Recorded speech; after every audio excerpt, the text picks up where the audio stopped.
woman came in to see me, and she said, Pastor Jimmy, my husband has a girlfriend, and he comes home and changes his clothes every night, eats, and goes spends the night with his girlfriend.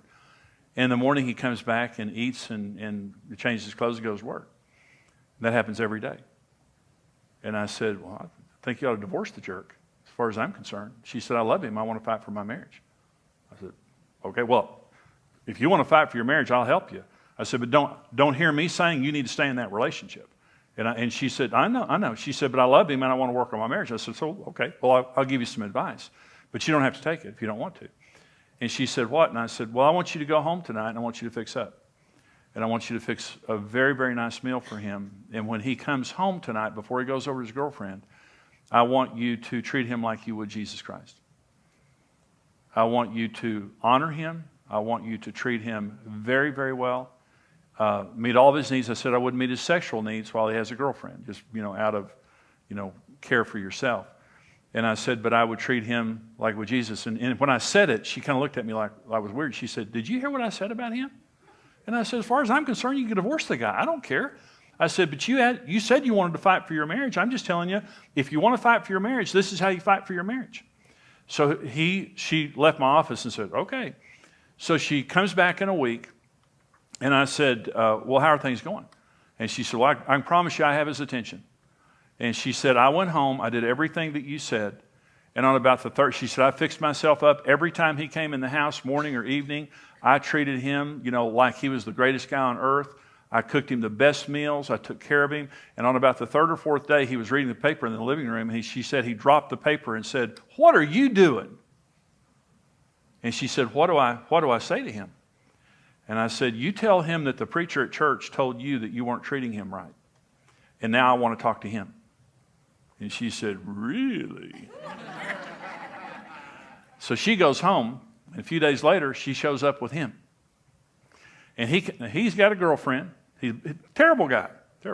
So she comes in the office, and he comes in behind her and sits down in the chair, and he's real down. His head is down, he's down, real dejected look. And I said, hey, how are you? He said, I know you know about me. And I said, I do know about you. He said, I know she's told you I've got the girlfriend and all that kind of stuff. I said, she has told me you have a girlfriend. And he said, well, I don't love her. I said, you don't love your girlfriend? Nah, I don't love her. He said, I just go over there. He said, and now she's treating me good, and that makes me feel bad. And I was thinking, well, poor you. And I said, well, you want to change things? And let me just give you the short version of this. He got gloriously saved in my office that day. He was the best husband and father I've ever seen in my entire life.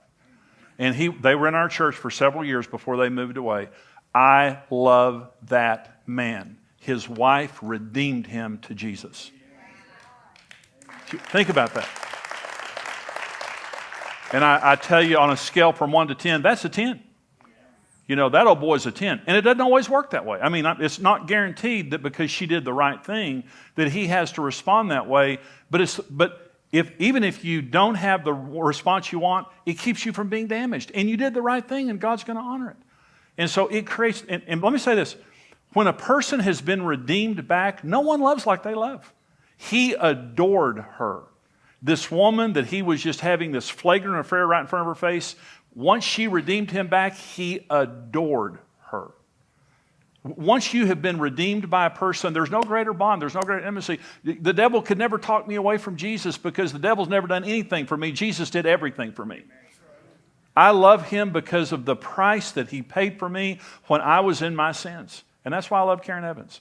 Karen Evans treated me better than I deserved, and she's redeemed me 1,000 times in our marriage. She's come after me. She's done the right thing when I was doing the wrong thing many times. And I've redeemed her too. When she's done things, to me that I didn't like or hurt me or whatever. I've had to make the decision. I'm not going to reject her. I'm not going to respond in kind. I'm not going to turn my heart away. I'm going to do the right thing for her until she comes back around.